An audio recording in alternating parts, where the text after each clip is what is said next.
क्या आत्माएं होती हैं? ये सवाल पूछना जितना आसान है, इसका जवाब देना उतना ही पेचीदा। पर आसान शब्दों में कहें तो ये पूरी तरह से आपके मानने या ना मानने पे निर्भर करता है।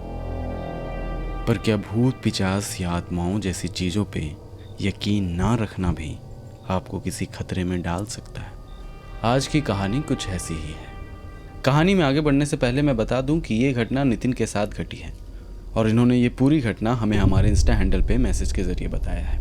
अगर आपके पास भी ऐसी कोई कहानी है जो आपके या आपके किसी जानने वाले के साथ घटी हो तो आप वो हमसे शेयर कर सकते हैं हमारे इंस्टा हैंडल पे, या फिर हमें मेल के ज़रिए अपनी कहानी बता सकते हैं। इंस्टा और मेल आईडी मैंने स्क्रीन और डिस्क्रिप्शन बॉक्स में मेंशन कर दिया है, तो आप हमें वहाँ से कांटेक्ट कर सकते हैं। और अगर आप हमारे चैनल पे नए हैं तो हमें सब्सक्राइब करना ना भूलें।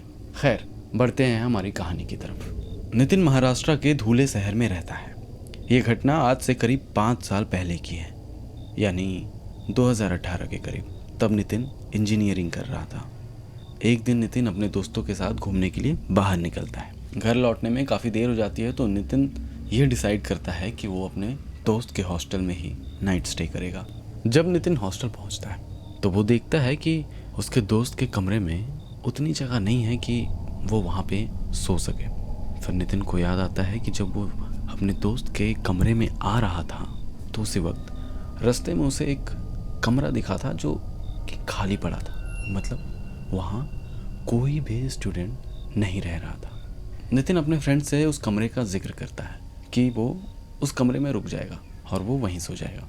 नितिन की ये बात सुनते ही उसका दोस्त उसे रोकता है। उसे कहता है कि वो कमरा यूं ही बेवजह खाली नहीं है।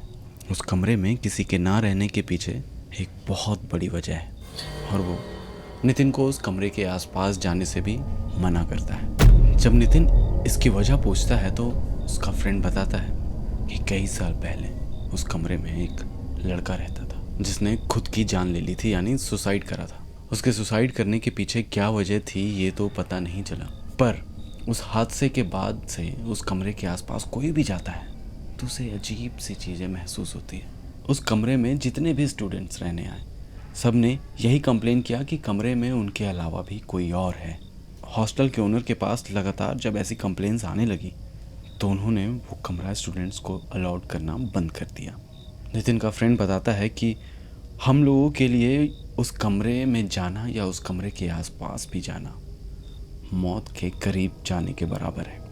पर नितिन इन सब बातों पे यकीन नहीं करता था। उसके लिए ये भूत और आत्माओं की बातें उतनी ही सच थी जितनी बचपन में सुनी परियों की कहानियाँ।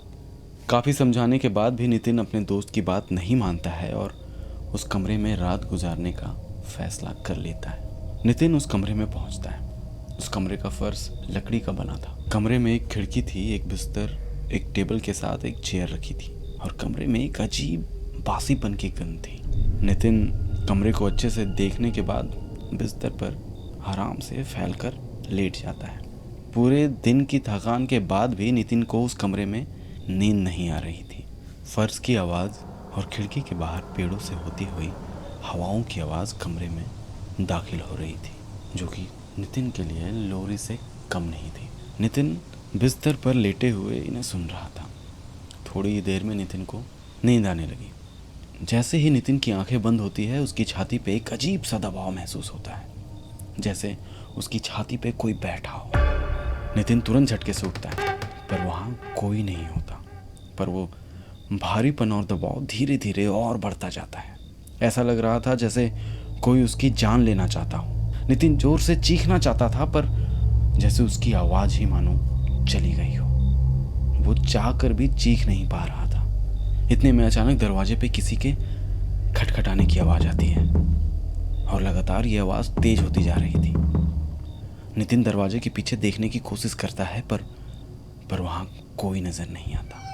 नितिन इन सब चीज़ों को समझने की कोशिश कर ही रहा था कि अचानक एक झटके के साथ उसका बिस्तर जोर जोर से हिलने लगा। नितिन के हाथ पैर डर से जैसे जम से गए। अब वो हिल भी नहीं पा रहा था। इतना कुछ सामने होता देख नितिन को कुछ समझ नहीं आ रहा था कि वो क्या करे और अपनी जान कैसे बचाए। नितिन अपने डर से लड़ने की कोशिश कर ही रहा था कि अचानक कोई अदृश्य शक्ति उसका हाथ पकड़कर बिस्तर से नीचे खींचने लगी। नितिन का कहना है कि उस कमरे में उसके अलावा और कोई भी नहीं था। जब उस आत्मा ने नितिन का हाथ पकड़ा तो नितिन को महसूस हुआ जैसे किसी ने उसे अपने हाथों से पकड़ रखा है, जो कि हड्डी जैसा ठोस और बर्फ जैसा ठंडा था।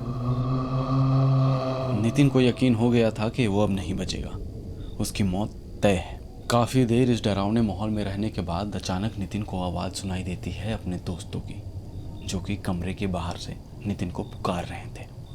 अपने दोस्तों की आवाज़ सुनकर नितिन को थोड़ा हौसला मिला और अचानक कमरे का दरवाज़ा खुलता है। दरवाजे के बाहर नितिन का दोस्त खड़ा है और उसके साथ हॉस्टल के काफ़ी लड़के खड़े थे। वो सब नितिन के मदद के लिए आए थे। नितिन किसी तरह उस कमरे से अपनी जान बचाकर बाहर निकल जाता है, पर इस घटना के बाद हॉस्टल के ओनर ने उस कमरे को हमेशा के लिए बंद कर दिया। अब वहाँ ताला लगा है। उस कमरे में जाना सख्त मना है, पर उस कमरे से आज भी अजीबोगरीब आवाज़ें सुनाई देती हैं। उस कमरे के आसपास जाने से भी लोग डरते हैं और रात में उस कमरे के पास से कोई गुजरना तक नहीं चाहता। सालों गुजर गए। नितिन अब भी इस घटना को याद करता है तो उसे सिर्फ एक ही ख्याल आता है कि उस रात कुछ भी हो सकता था। और आज भूत, पिशाच और आत्माओं जैसी चीज़ों पे यकीन ना रखने वाला नितिन पूरी तरह से अपनी सोच को बदल चुका है। तो ये थी कहानी नितिन की। क्या आप आत्माओं पे यकीन करते हैं? कमेंट करें और हमें बताएं। अगर कहानी पसंद आई तो वीडियो को लाइक करें, शेयर करें। आप चाहते हैं कि हम ऐसी ही वीडियो आप तक लाते रहें तो हमें सब्सक्राइब करें, क्योंकि अगली कहानी शायद आपकी या आपके आसपास की भी हो सकती है। नोटिफिकेशन के लिए बेल आइकन इनेबल कर ले ताकि हमारी कोई भी कहानी आपसे मिस ना हो। सुपर थैंक्स के जरिए आप हमें सपोर्ट कर सकते हैं। तो मिलते हैं ऐसे ही किसी कहानी के साथ अगले एपिसोड में।